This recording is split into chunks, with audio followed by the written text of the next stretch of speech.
The Oakland Raiders, a poised veteran ball club, have the newest and youngest head coach in 33-year-old John Madden. It's nice to take over a championship club, but it's tough to keep it there. The Dolphins as a team are very young, but their exuberance led them to substantial gains in the first quarter. Then their youth betrayed them. Number 35, Stan Mitchell, hesitated for a split second, and number 45, Dave Grayson, picked up the deflection and escorted his third interception of the season into the end zone for his first touchdown.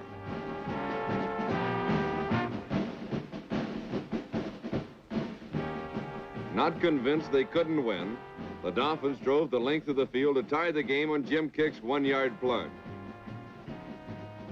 Several drop passes forced the Raiders to settle for a second quarter field goal by George Blanda.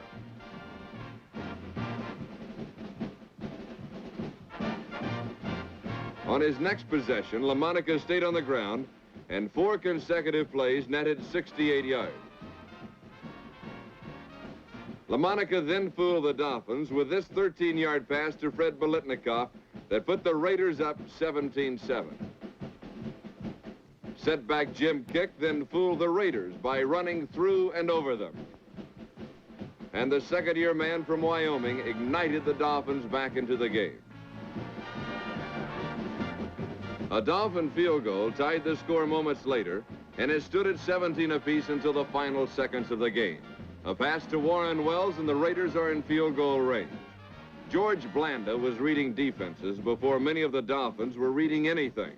It's not easy to kick a 46-yard field goal with a 42-year-old leg, but somehow he keeps doing it. Happiness is being 9 years older than the coach and winning the game for him as Miami's Mod Squad took it on the chin from old but not lonesome George, 20-17. In Miami, Denver coach Lou Saban was less concerned with a cold on his nose than he was with a hot under his collar as he watched his capable but sputtering offense crumble under the Miami rush. The Broncos were favored because number 44, Floyd Little, was back after 5 weeks out. And things looked good when he streaked 67 yards the first time he touched the ball.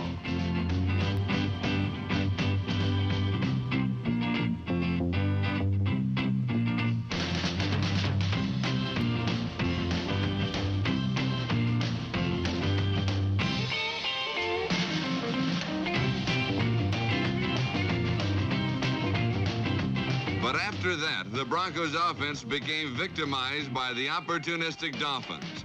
Lloyd Mumford intercepted a Steve Tinsey pass, then handed the ball to Dick Anderson, number 40. The second-year safety from the University of Colorado then streaked 55 yards upfield to set up a third-quarter field goal.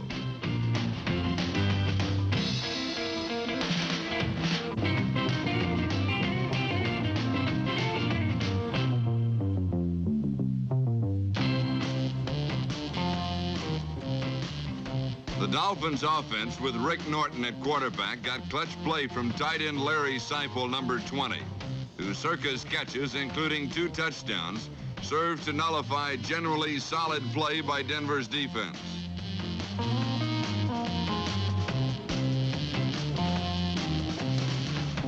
Denver tied the game in the third quarter when a Rick Norton pass was intercepted by rookie safety George Burrell, number 41, and returned through heavy traffic for a touchdown.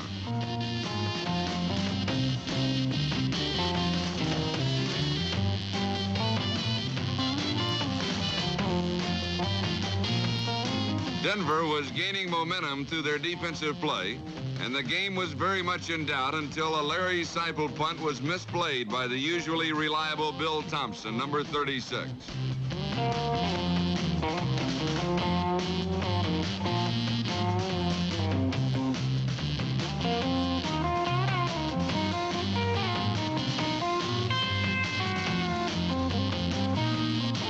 This proved Denver's undoing, as after a 1-yard plunge by Jim Kick, the Broncos couldn't overcome the freewheeling Miami secondary.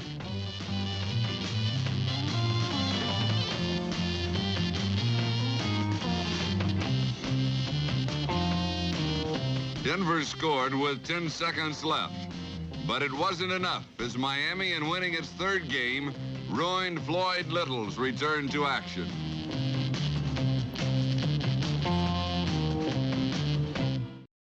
In Buffalo's War Memorial Stadium, the revitalized Miami Dolphins continued their steady rise to power under the rule of their new coach, Don Shula.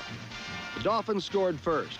Quarterback Bob Greasy combined a brisk passing attack with the bull-like charges of number 39, Larry Zonka, to give Miami an early lead.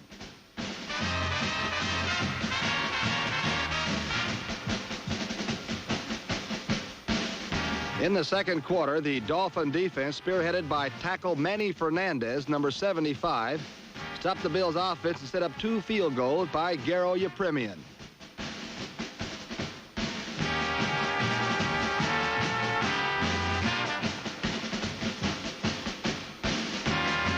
It seemed that Miami was on its way to an easy win, but Butch Bird intercepted a pass by Greasy and instilled a new confidence in the Bills.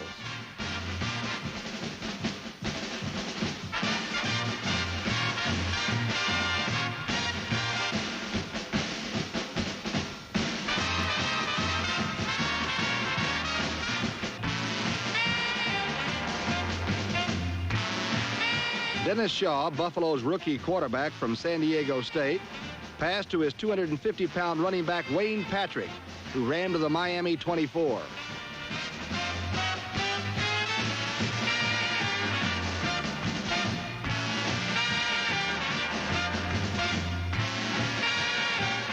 Shaw fired to Marlon Briscoe for a touchdown, and Miami only led by 6 points at the half.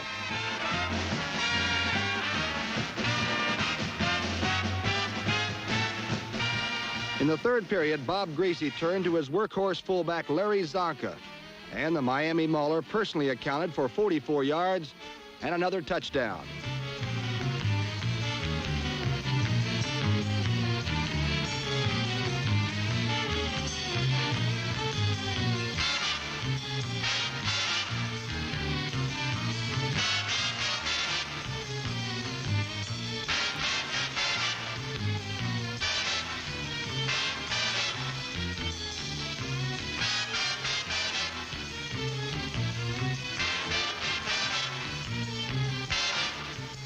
Dennis Shaw answered Zonka's bludgeoning tactics with a crisp, precise passing game that ripped through the Dolphin defense for steady gains. Shaw completed 24 of 32 for 338 yards and 2 touchdowns.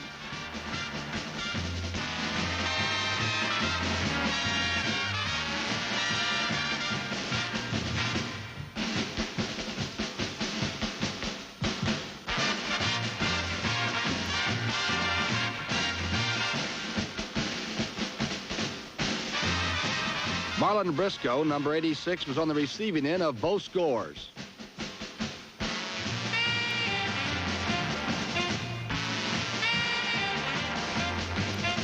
Shaw's second touchdown pass put Buffalo in winning range, but Dick Anderson snuffed out any chances for a Buffalo victory when he intercepted a pass by Shaw in the final period.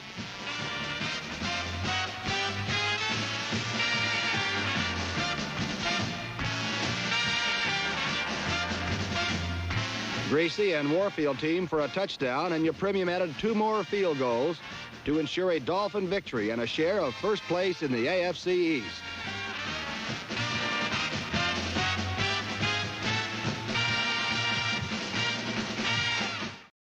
Miami coach Don Shula needed a victory over the Buffalo Bills to clinch the 4th playoff berth in the AFC. And quarterback Bob Greasy was the one best equipped to deliver this victory. He was greatly helped by the Miami defense, which completely stifled Buffalo and spoiled their thoughts of playing the role of a spoiler. Dennis Shaw was persistently battered, and the Buffalo offense was unable to effectively move the ball.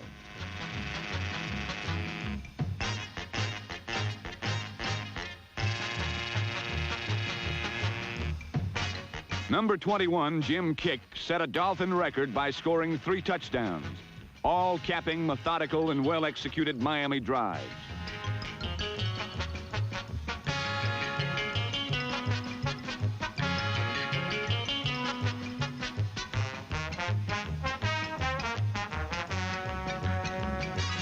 The Miami offense played almost flawlessly and left no question that Don Shula has worked a miracle with a team that had the worst record in the AFL in 1969, winning only 3 games. Number 39, Larry Zonka's catch and short touchdown run helped give the Dolphins a 31-0 halftime lead.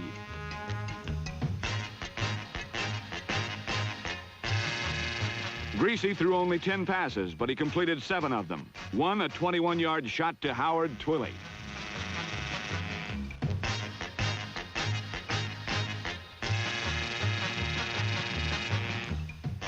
Reserve quarterback John Stofa, number 5, got his chance to perform in the 4th quarter, and he promptly hit Stan Mitchell with a 36-yard pass that gave the Dolphins a highly convincing 45-7 win over the stumbling Bills. Miami's most lopsided win in their 5-year history, and with a final record of 10-4, their best year ever.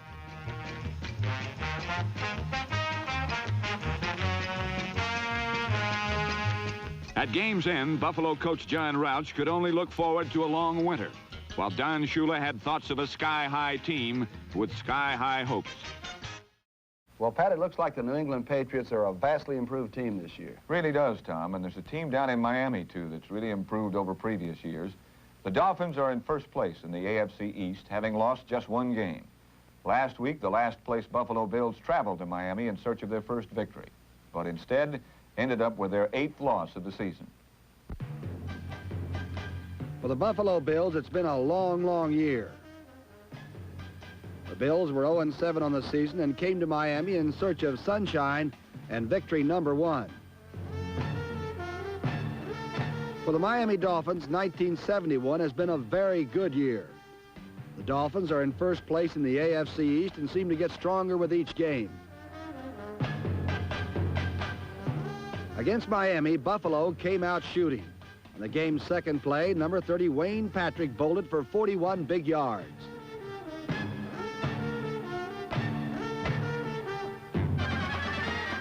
On the game's third play, Buffalo fumbled, and Miami's Jim Riley, number 70, pounced on the ball.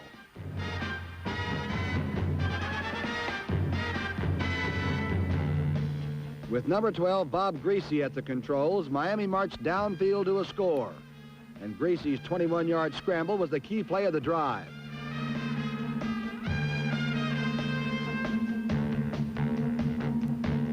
The drive ended when powerful Larry Zonka, number 39, burst over for a score. Zonka and Jim Kick have been an awesome tandem this year, but Kick was injured, and in his place was number 22, Mercury Morris.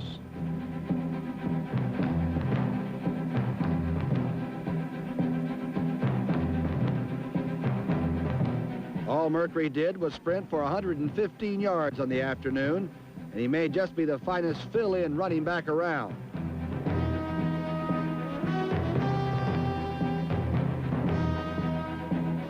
On this play, watch number 66, guard Larry Little, as he pulls out and leads the blocking for Morris.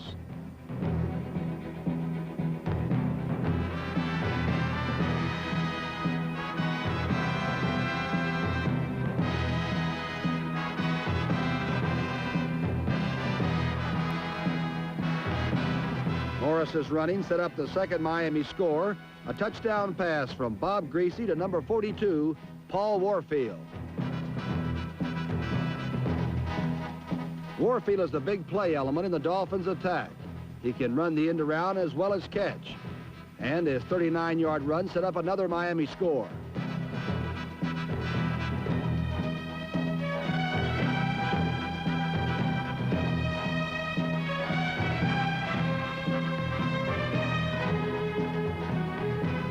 Second-year tight end Jim Mandich, number 88, is finally starting to pay dividends as he hauled in a touchdown pass from Greasy that made it 21-0.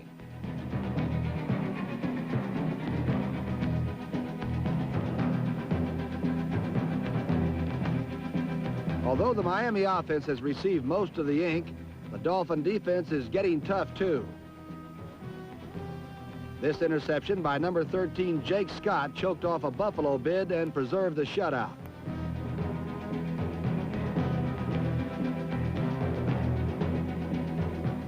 Against the fumble-ridden Bills, Miami's powerful attack was in high gear. Garo Yepremian added 2 field goals, and the versatile Dolphin offense rolled over Buffalo 34-0. This week, the first-place Dolphins will need every available weapon as they face the improving Pittsburgh Steelers.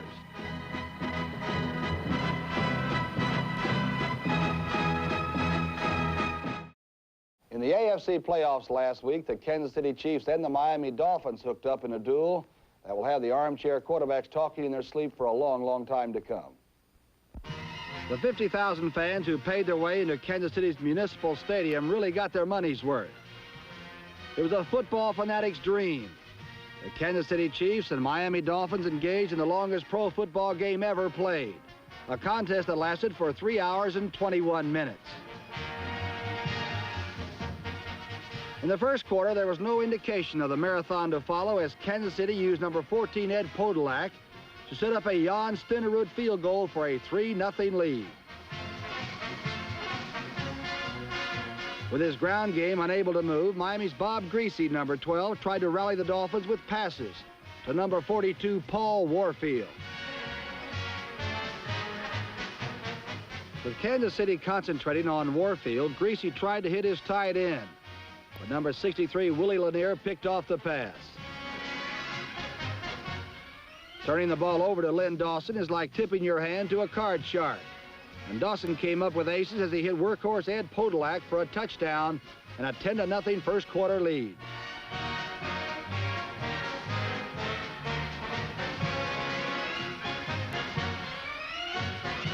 But the Dolphins made it to the playoffs on their ability to fight back.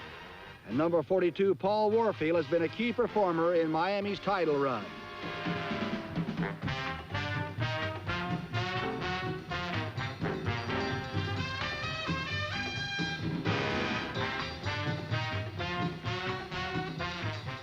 The Chiefs were shutting down the Dolphins' feared running game, and Greasy was often forced to throw.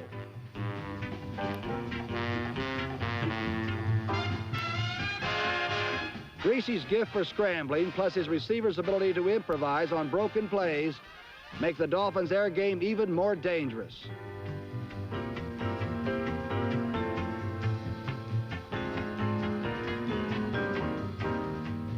Greasy's passing led to the first Miami touchdown, a 1-yard smash by number 39 Larry Zonka. That made the score 10-7 Chiefs.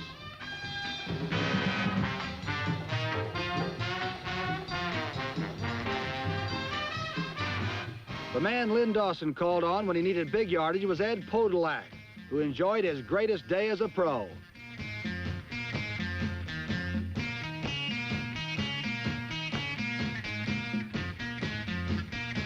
But on the next play, Dawson fooled almost everyone as he made 3 backfield fakes.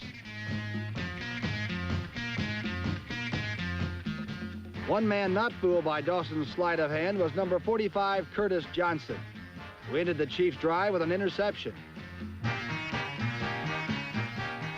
After Miami failed to move, the Chiefs regained the ball, and the long striding of Ed Podolak was again Kansas City's main weapon. Although Podolak drove the Chiefs within scoring range, Kansas City failed to connect as Jan Stenerud missed a 29-yard field goal attempt. Stenerud had just been chosen for the Pro Bowl over Miami's Garo Yepremian. But the ill-fated Stenerud would have gladly traded his all-star selection for a one-way ticket to Norway had he known what misfortune awaited him. The next time Kansas City had the ball, a mistake again cost them dearly. Ed Podolak fumbled, and number 40 Dick Anderson recovered for Miami. With less than 2 minutes remaining in the half, the Dolphins were given another chance.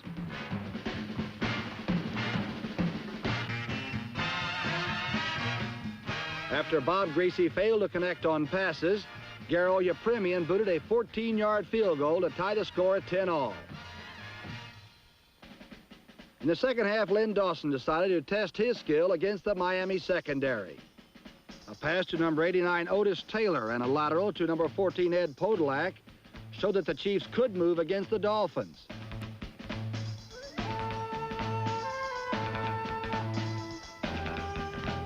Although a penalty reduced the gain, the versatile Kansas City attack picked up more yardage as number 35 Jim Otis improvised for a gain to the Miami 1-yard line.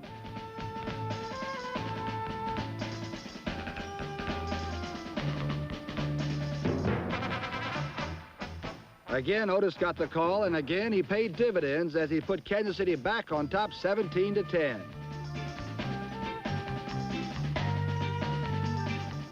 The passing ability of Bob Greasy gives Miami a big play surprise that can quickly wipe out a lead.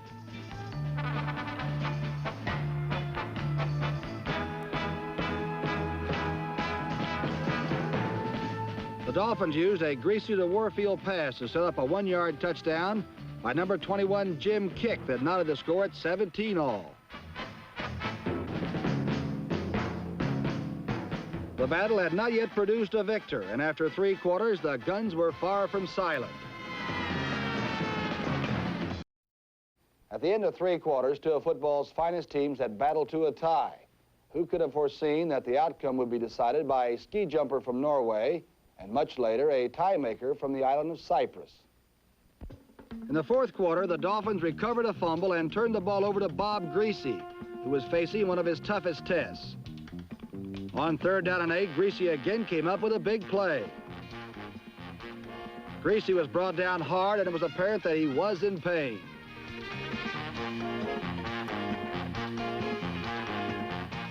The gutty quarterback was playing with an injured left shoulder, but Greasy obviously feels that his playing with pain will be soothed by a share of the Super Bowl money. Miami's efforts came to an end when linebacker Jim Lynch, number 51, picked off a misdirected Greasy pigskin. The defense had again given the Chiefs a big break, and Lynn Dawson was determined to untie the tie.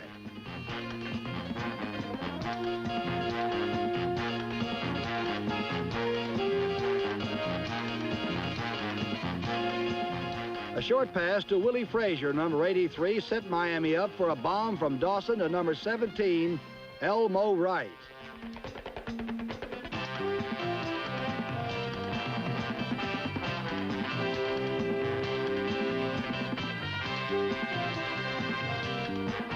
Although Elmo failed to score, the rookie felt he was close enough to show off his touchdown strut in the end zone.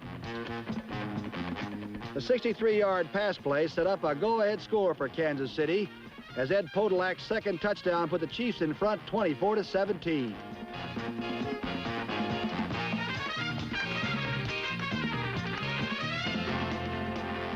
There were just 7 minutes left in the game, but it was time enough for another remarkable rally by the amazing Dolphins.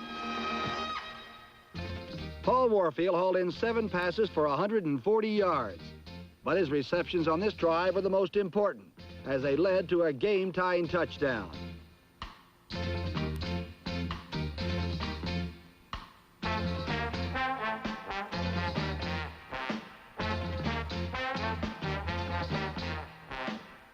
Greasy's razor-sharp passing took Miami to the Kansas City 5-yard line. And with time running out, Greasy coolly rolled to his right and found tight end Marv Fleming for the touchdown that tied the score.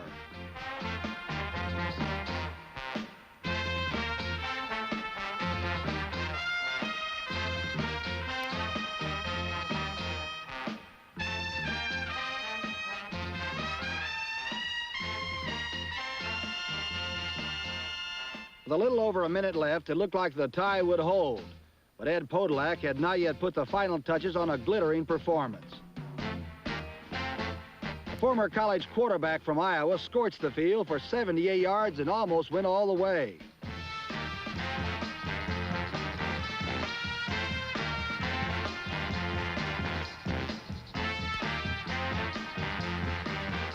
With the ball in the Miami 22, the Chiefs decided to run out the clock and try to set up a game-winning field goal by Jan Stenerud, one of the most accurate field goal kickers in the game. 50,000 fans and millions more watching on TV glued their eyes to the former ski jumper from Norway. 32 yards separated Stenerud from fame or infamy.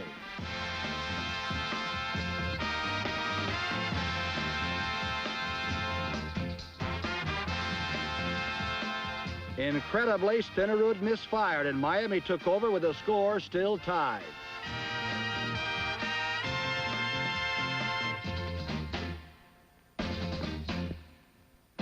The Dolphins failed to run out the clock and were forced to punt with 7 seconds left.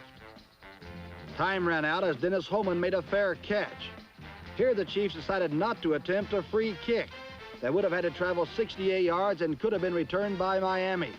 Now the game went into overtime.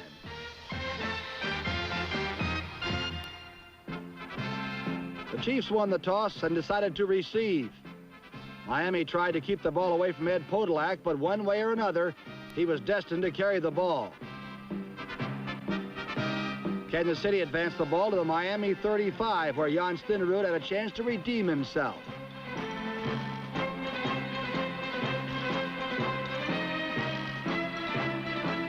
But Nick Bonacani blocked the kick and breathed life into the Dolphins.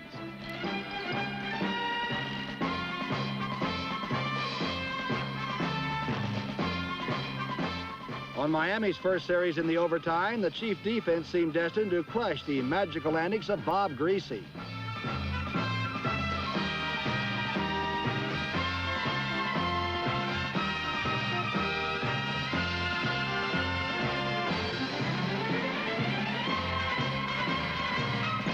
After Kansas City again failed to score, Greasy battled a tough Chief defense, but the drive came to an end on the Kansas City 45.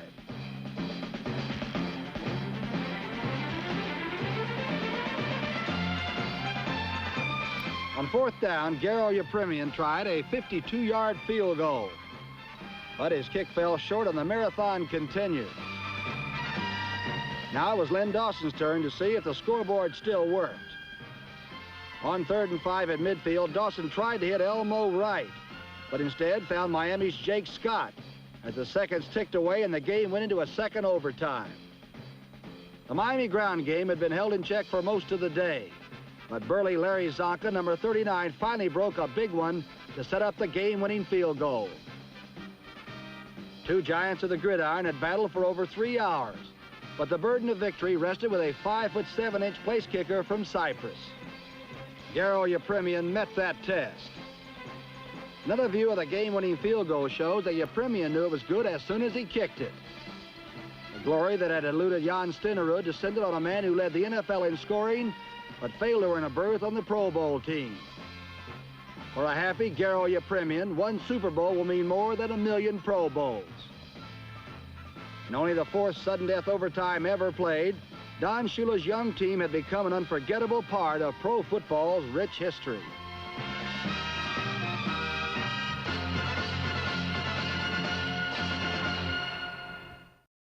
Don Shula has those Miami Dolphins off to a great start this year, Tom. In fact, the Minnesota coach Bud Grant told me he thinks they have more offensive firepower than any other team in pro football. And they do it in Syrian heat or driving rain. They look almost unbeatable, Pat, under any condition. The wind whipped up a gale in Miami's Orange Bowl, and the normally mistake-proof Dolphins started off looking like a carnival act.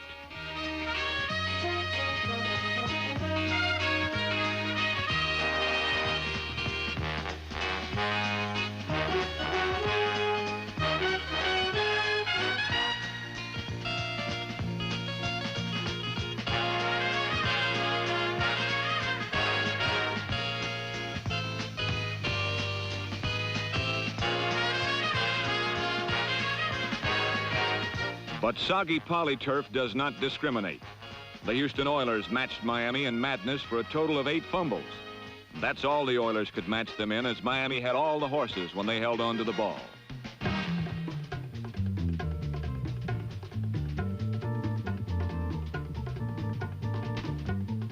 Quarter horse Jim Kick bucked to the 1 to set up his own touchdown. And an even faster pony, Mercury Morris, number 22, raced up and down the slippery mat for 94 total yards. Miami even had a reserve thoroughbred in the stable as third-string running back Hubert Ginn, number 32, added to Miami's 450 yards on total offense.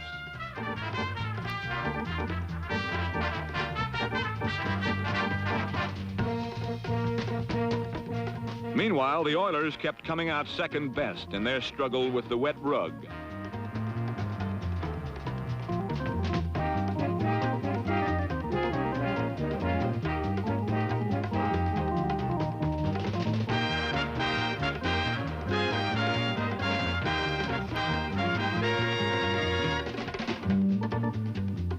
Houston kept right on stumbling and coughing up the ball, and Bob Greasy and the Dolphins scored often and early, en route to a commanding 27-0 lead.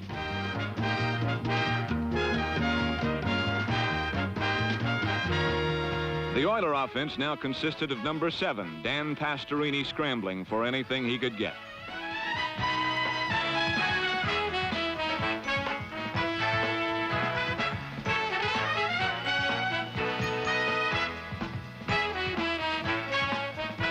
Pastorini's long day finally brightened a bit as he ferreted out Charlie Joyner for an 82-yard consolation prize.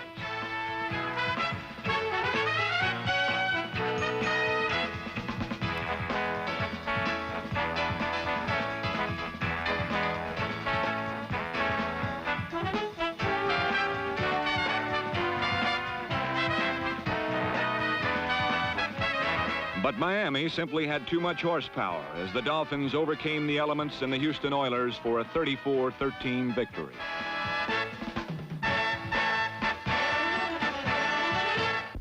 So the Dolphins and the Jets are tied at the top in the AFC East, and I believe there's only one other undefeated team in the AFC. Right, Tom, and that team is now alone at the top of the AFC Central.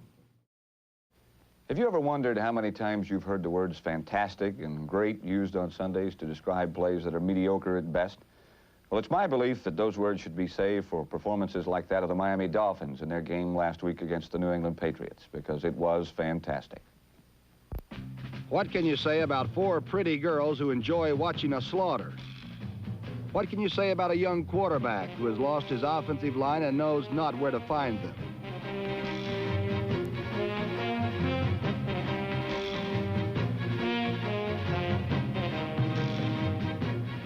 What can you say about the Miami Dolphins that hasn't been said? They are fantastic, they are awesome, and they are unstoppable.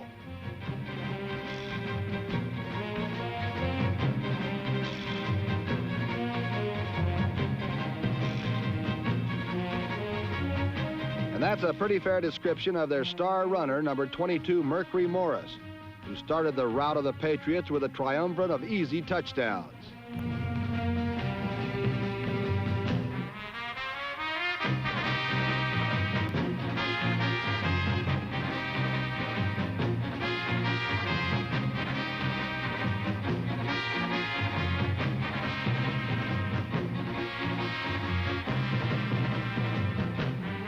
The rest of the Dolphins chipped in by running stupendous plays on top of amazing plays.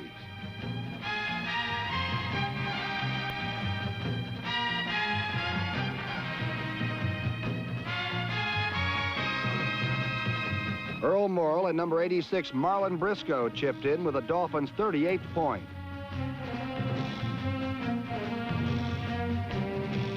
Then number 11, Jim Delgazo, and Marlon Briscoe chipped in with the finest play of the game, a 51-yard touchdown.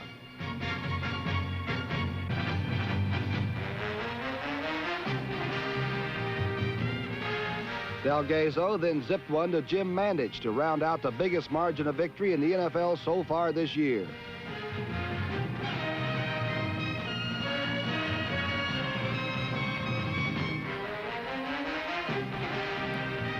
For fantastic Don Shula, it's been 100 victories in his first 10 years, and he's the first ever to do that. For Patriots coach John Mazur, it was his last loss with the Patriots, but he probably won't be the last to do that.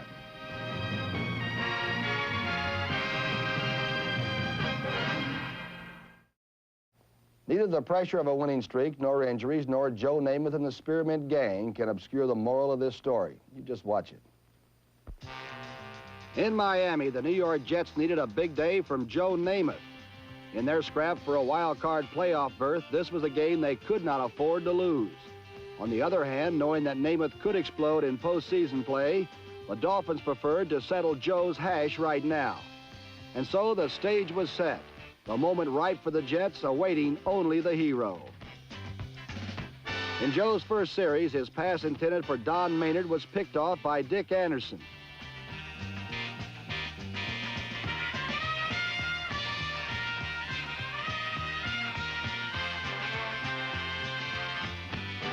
Seven plays later, Earl Morrill passed 9 yards to Howard Twilley, putting Miami up 7-0.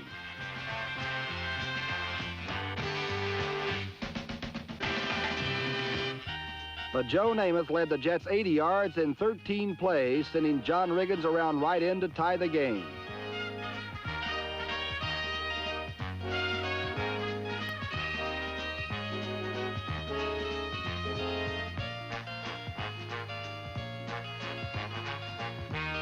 A Mercury Morris fumble evened the mistakes, and Joe put New York in the lead when he connected with Rich Castor for a 29-yard score.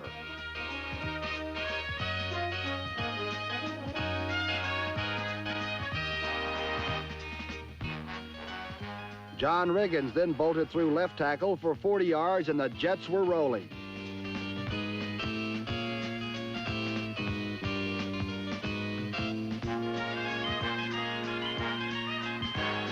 But their growing momentum was stunted on the next play when another Namath pass was short-circuited, this time by number 85, Nick Bonacani.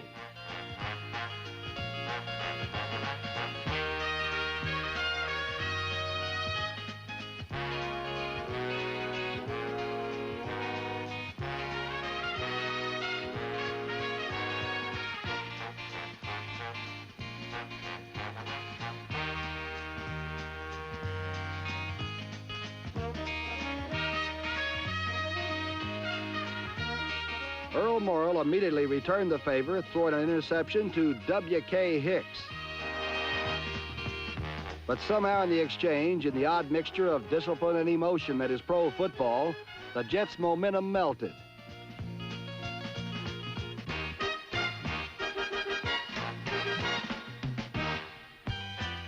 Trailing 17-3, Earl Morrill brought the Dolphins back, passing 44 yards to Howard Twilley to set up a 1-yard touchdown by Mercury Morris and a 17-14 contest at halftime.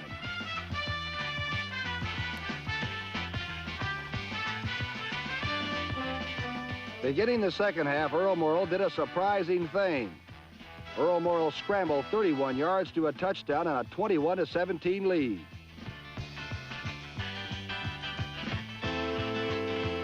In the past, after Super Bowl III, Morrill was called a Sunshine Soldier.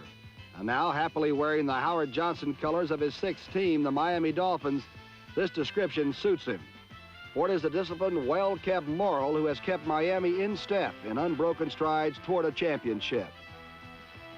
But Joe Namath had not yet been silenced, and through the third period, the two alter egos dueled, Namath and Morrill. The commercial Popcorn Joe, who really lives in those shoes, and the Sunshine Soldier, one-on-one.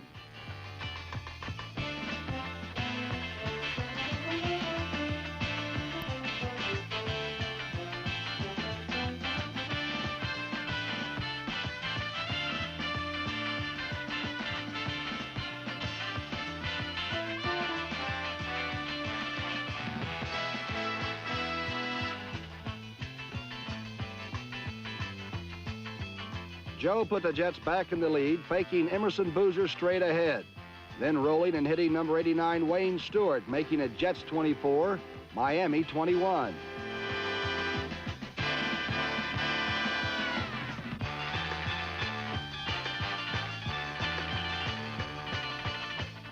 In the end, the Spearmint gang gave way. A fumble set up a 14-yard touchdown run by Mercury Morris. For the day, Morris collected 107 yards, mostly in the fourth period, as Miami took control and beat the Jets 28-24, making it 10 straight victories and locking up the title in the AFC East for Don Shula and the Miami Dolphins.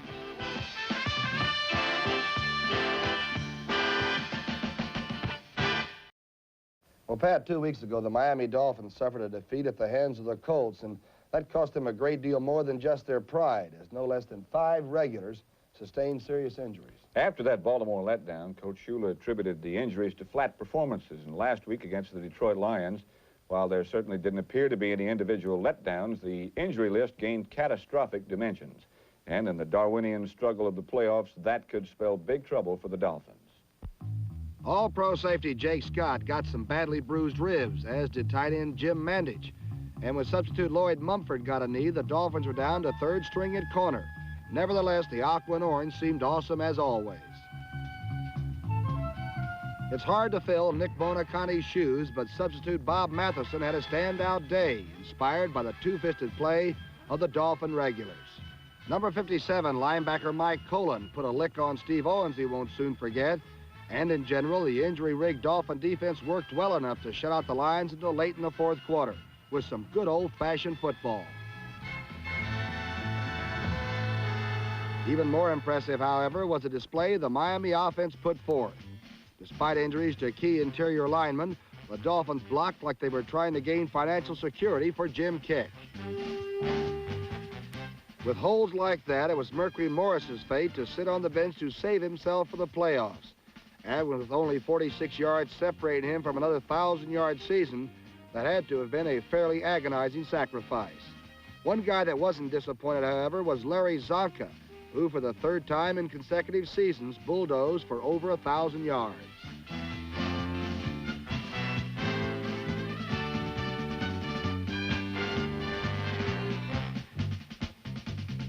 Quarterback Bob Greasy performed brilliantly for the afternoon, calling plays well and throwing 11 for 15, including this strike to Jim Mandich, who put a matador-like move on safety Mike Weegar before being hurled down by number 20 Lim Barney.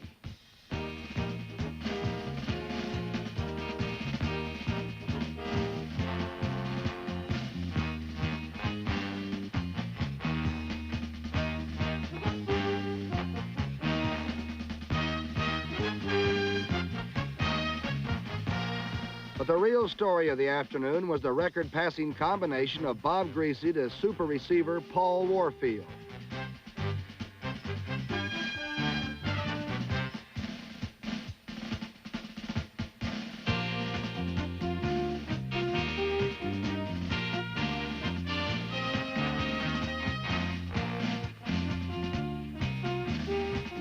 Warfield's fumble was recovered by number 86 Marlon Briscoe. But that was the only measure of his fallibility because during the 30 minutes that he played, he was nothing short of invincible. In all, Warfield caught 4 touchdown passes, one short of the NFL single-game record that has stood since 1950. The first came on the initial Dolphin possession with a perfect strike from Bob Greasy.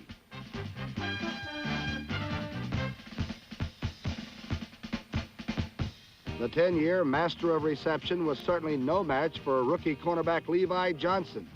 And a repeat shows that number 23 is learning his trade the embarrassing way. 3 times Johnson was caught with his Levi's down, as it were, and each time number 42 kept a foot in for the score.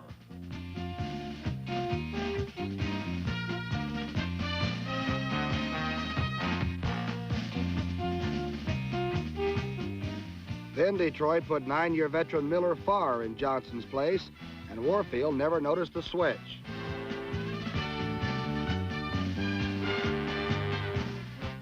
With this point explosion, Warfield became the leading scorer by reception in the AFC. But unless the Dolphins are healed up for the playoffs, their super dream may stay just that. To my way of thinking, the Cincinnati Bengals had the toughest opening draw in last week's playoff round. Not only were they up against the world champion Miami Dolphins, but they were up against 75,000 vociferous Miami rooters. So for a young team on their way up, it was a stern test to see if they could keep their orange helmets from being squeezed into orange juice in the Orange Bowl. Despite signs of outward beauty, this is not a friendly place. Rather, it is a place where visitors seldom come away as winners. But last week in Miami, Paul Brown and his Bengals were as ready as they could be after winning their last 6 in a row and emerging as AFC Central champions. As for Don Shula's Dolphins, a recent and deceptive loss to the Baltimore Colts was no indication of their awesome power. Miami took control on the first series as they shunted Mercury Morris outside for good yardage.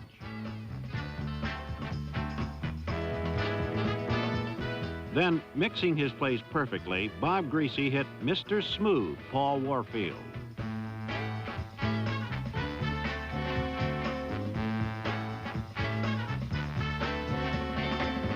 With only 5.5 minutes gone in the game, Greasy zipped a slant into Warfield, and Miami led 7-0.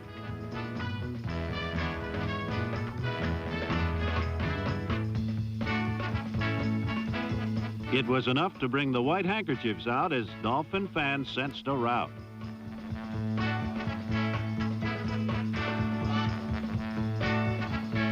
A repeat of the touchdown shows the excellent catch Warfield had to make, although the timing on the play was perfect. Despite the white handkerchiefs, the Bengals weren't about to surrender. Number 19, Essex Johnson, went up the middle for good yardage. But the Cincinnati Star was star-crossed this day as a clean hit caused him an injury to his knee that finished his effectiveness for the game. However, his run helped get Cincinnati on the board with a field goal.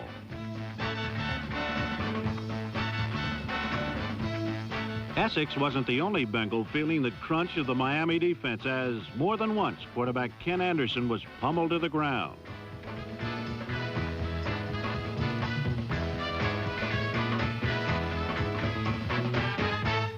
But while Anderson's troubles were with the opposition, Bob Greasy's very few problems came from his own teammates, who may lapse occasionally from the boredom of sheer perfection.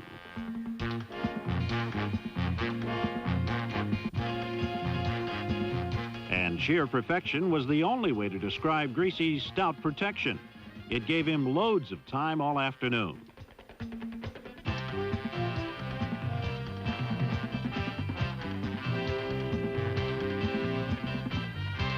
And number 88, Jim Mandich, made up for his miscue soon thereafter, and the Dolphins threatened again.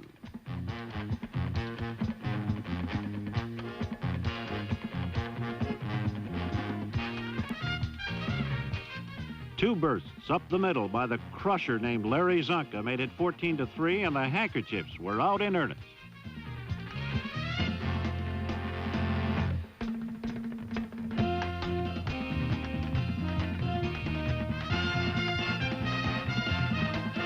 The Dolphins continued to drown the Bengals in offense as once again Greasy went to the incomparable Paul Warfield. Barraging from all angles, Greasy gave to the winged wonder, and Mercury flashed in to make the score 21-3.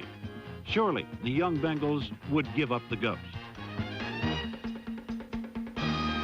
But with a poise beyond their years, they regrouped behind number 66, Bill Berge, and brick-walled the Miami running game.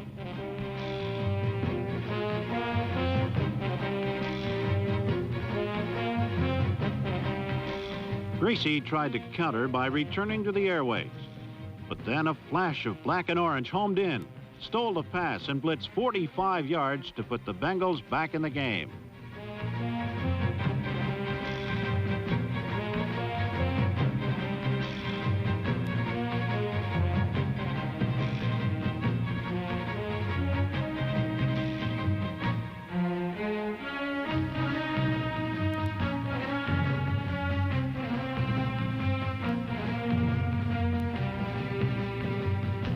A repeat shows that number 34, Neil Craig, had the play read from the start, and his score not only brought his team to within 11 at 21-10, but it also lit some fires.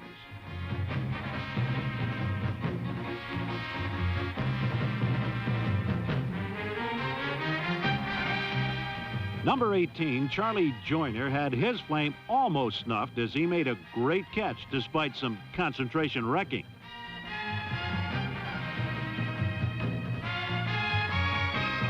A repeat of the play certainly makes you wonder how Joyner ever managed to hold on, but he seemed unfazed by it all.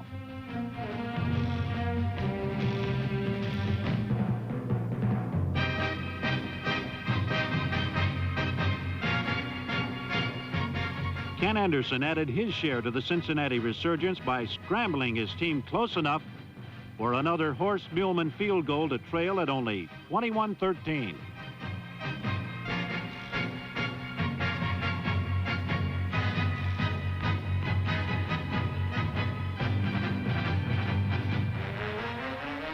Then, on the next kickoff, Mercury Morris couldn't find the handle, and the charged-up Bengals special team recovered the ball.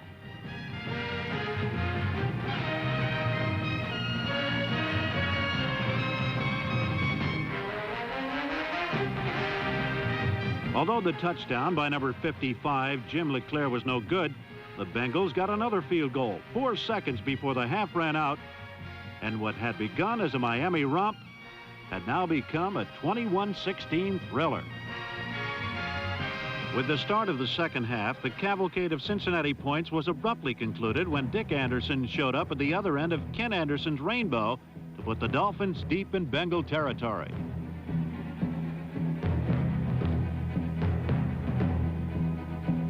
Three plays later, the dispassionate Dolphin signal caller Bob Greasy set up and connected with wide receiver Marlon Briscoe on the Cincinnati 17-yard line.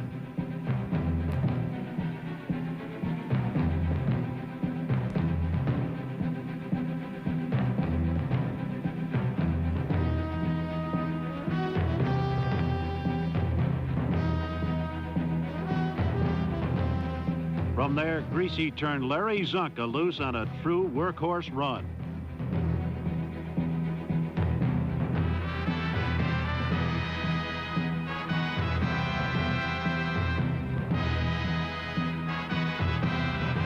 Following Zonka's bruising burst, Greasy took advantage of the Bengals by slipping tight end Jim Mandich over the middle for an embarrassingly easy score that moved the Dolphins out 28-16.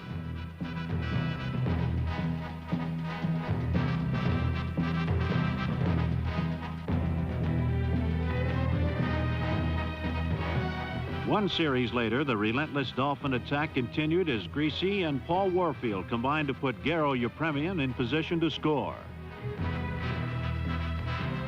The 50-yard effort was good, and the Dolphins pulled out by 15 points.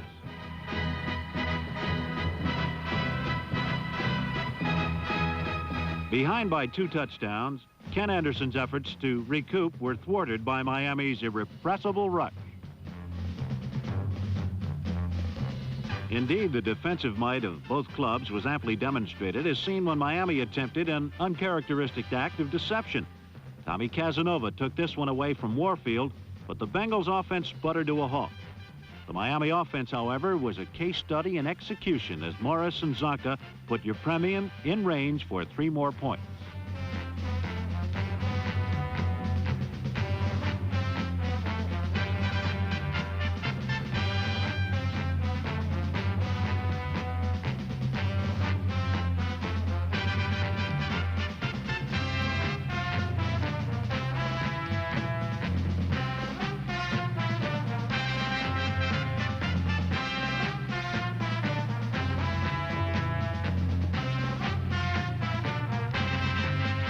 And as Ken Anderson said, we couldn't break through the 3-4 defense once we got behind as far as we did. And number 36, Lenville Elliott's treatment certainly underscores his point. Unfortunately for the 3-year Bengal quarterback, however, the no-names didn't seem to have much of a problem breaking through to him, as he was sacked 5 times.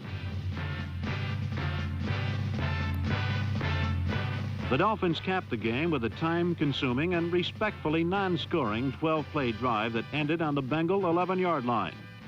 Jim Kick spearheaded the effort, but his late-game enthusiasm was obviously not appreciated by the frustrated Bengals.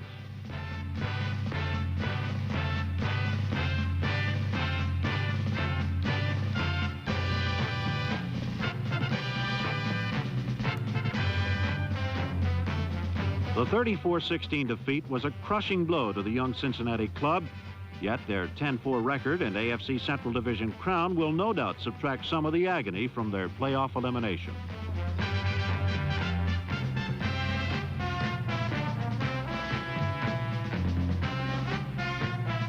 For Don Shula, however, it was the 3rd time in as many years his team has moved into competition for the AFC title, and 1 step closer to a 2nd consecutive Super Bowl sojourn. But last Sunday's victory was obviously an emotional one for Shula, because the coach across the field this time was a man that he had played for over 20 years ago, and who had in many ways influenced his coaching philosophy in life. And when the former student and teacher met at midfield, the honest feelings that live in this game of pro football were never more apparent.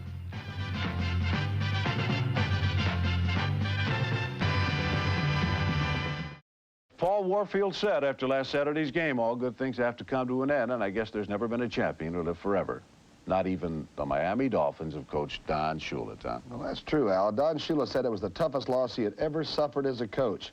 But he also gave the Oakland Raiders credit for pulling one of the best football games out that he or anyone else had ever had anything to do with. When the world champion Miami Dolphins emerged in the Oakland Coliseum, there was electricity in the air. For this would be a rematch of last year's AFC Championship game, the one which put Miami in the Super Bowl for the third consecutive year. And this would be a rematch of what many consider to be the two best teams in pro football. The Raiders were ready. But on the opening kickoff, through the haze came a white wave of Miami blockers, followed by Rookie of the Year candidate Nat Moore, number 89.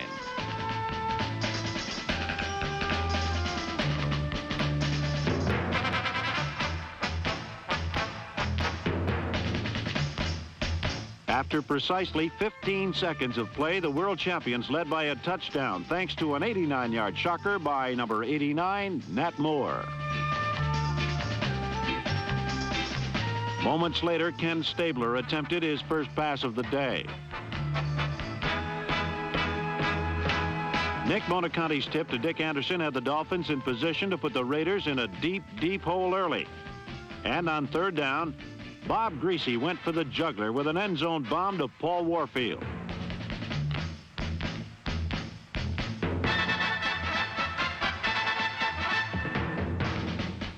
Unlike previous well-documented playoff games, the Dolphins had come up empty on their first series, and on the Raiders' next series, Ken Stabler had similar problems.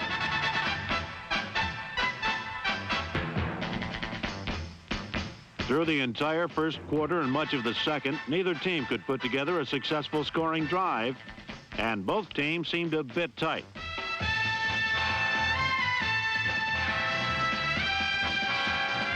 Midway in the second period, the Raiders entered Miami territory for the first time in a run by Clarence Davis, a young man we'll see more of a little later. On third down from the 31, Ken Stabler had all the time he needed to go for the end zone. Charlie Smith's catch tied the game at 7-7. From our end zone camera, it's easy to dissect all the elements of a perfect play. Perfect protection plus perfect pass plus perfect catch equals touchdown.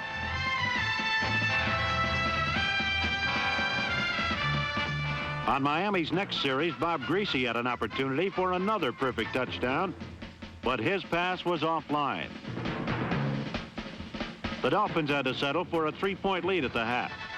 But more important than the score to the Dolphins was the fact that, due to first-half knee injuries, they had lost half of their defensive secondary.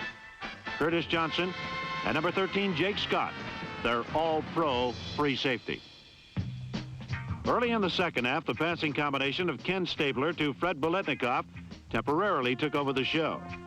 A first down pass took the Raiders into Dolphin territory, and then Stabler went right back to Biletnikoff deep on the other side.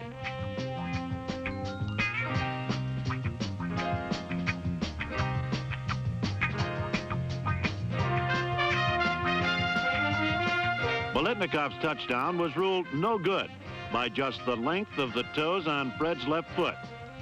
But such a play deserves another look, this time from the end zone camera position.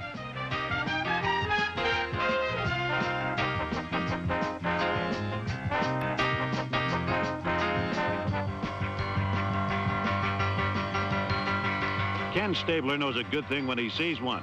And later in the same drive, he again went for Biletnikoff in the right corner.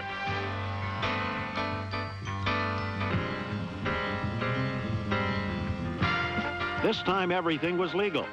And the fickle finger of fate allowed Fantastic Freddie to put Oakland in the lead for the first time in the game midway in the third quarter. For 10 years now, the 6'1" wide receiver from Florida State has quietly been glue-fingering hundreds of receptions. And this one, like the last, deserves another look from the end zone position.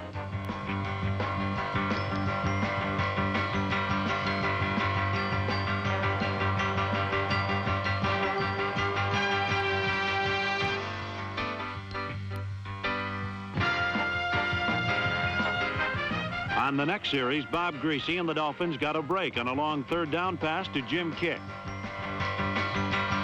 Number 41, Phil Villapiano, was called for pass interference. And on the next play, Greasy jumped on the opportunity.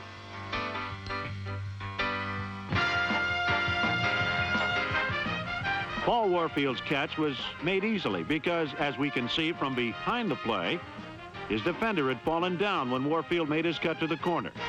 At the end of 3 quarters, Miami was back on top 16-14.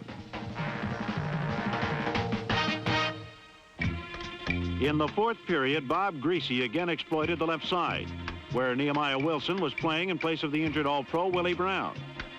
Paul Warfield came up with a 20-yarder, but the next time, Warfield dropped a third down pass and forced the Dolphins to settle for a field goal and a 19-14 lead.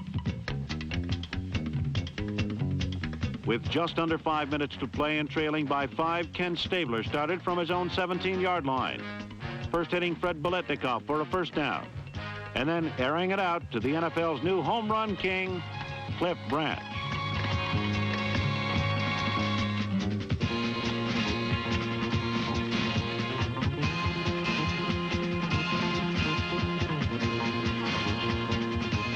Cliff Branch's 14th touchdown of the year had suddenly catapulted Oakland back into the lead, 21-19, and Raiderland went wild.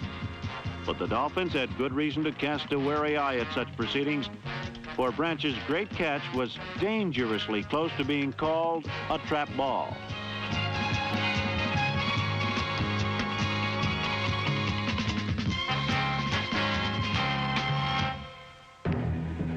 With just 4.5 minutes to play, Bob Greasy and the Dolphins needed 3 points to go ahead and 7 to put the game away, barring any unforeseen miracles on the part of the Raiders, that is. Greasy's first play went to Miami's new Mr. Clutch, Nat Moore.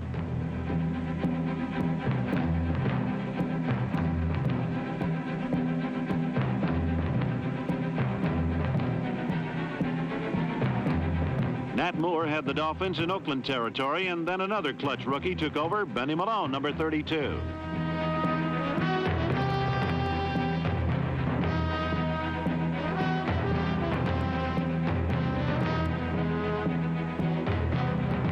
Benny Malone's determined running seesawed Miami ahead again. And from the viewpoint of the defense, we can see just how determined Benny Malone was.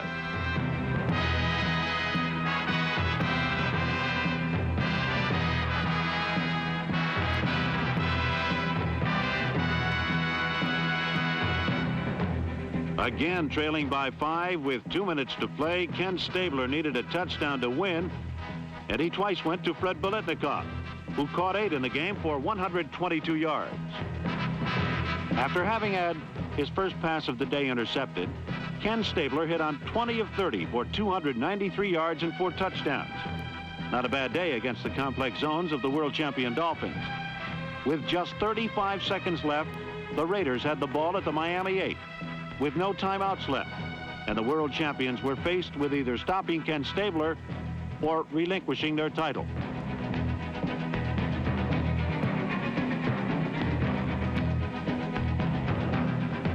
Suddenly, somehow, miraculously, the ball materialized in the hands of Clarence Davis in the end zone, and it seems only fitting that Ken Stabler's 30th touchdown pass of the year be given another look, this time from the same angle that most of the nation had, on the Saturday evening before Christmas, 1974.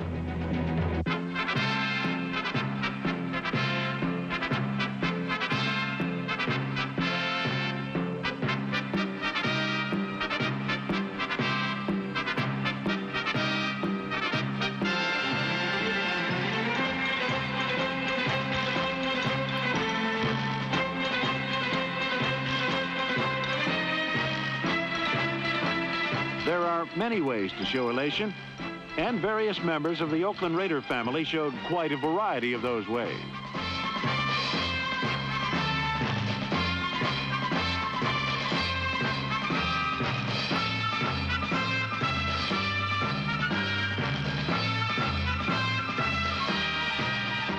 Some people who have never been to the summit may finally be on their way, while others who have been there before quietly walk away. But for those who have waited the longest, the victory always seems most sweet. And that's the way it was when the Oakland Raiders dethroned the world champions in Super Bowl 8.5 on the Saturday evening before Christmas, 1974.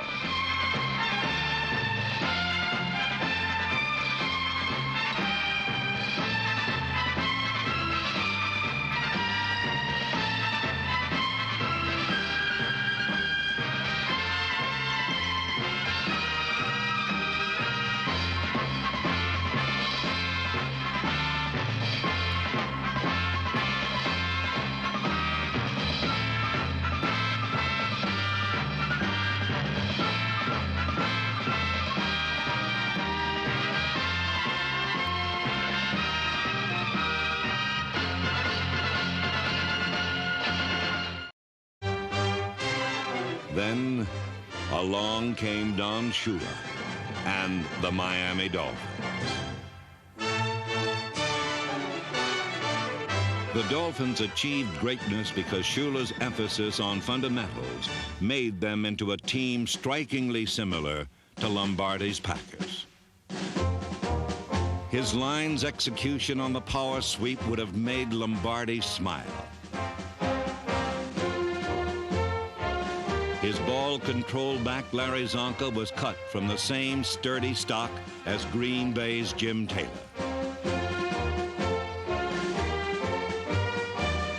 His so-called no-name defense, like the Packers, didn't brutalize opponents. It simply didn't let them score.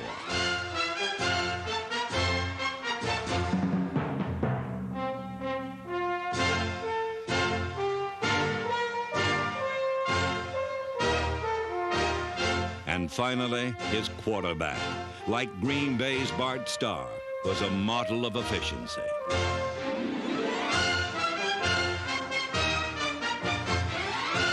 Through 4 weeks of the '72 season, the Dolphins were undefeated. Then Shula lost quarterback Bob Greasy to a fractured ankle.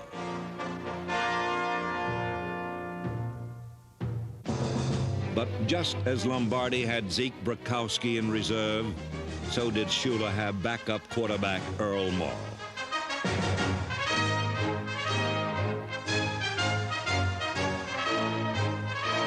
The '72 Dolphins won 16 straight games and advanced to Super Bowl VII.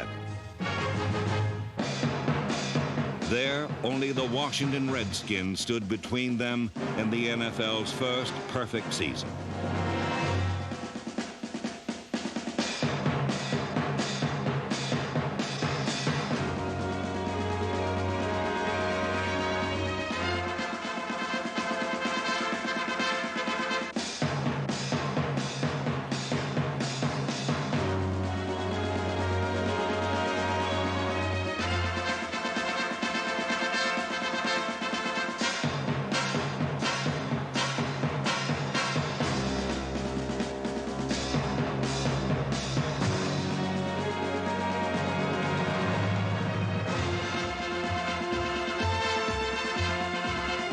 Miami defeated the Washington Redskins 14-7, the first of 2 consecutive Super Bowl wins for Don Shula. The Miami Dolphins, the new Green Bay Packers.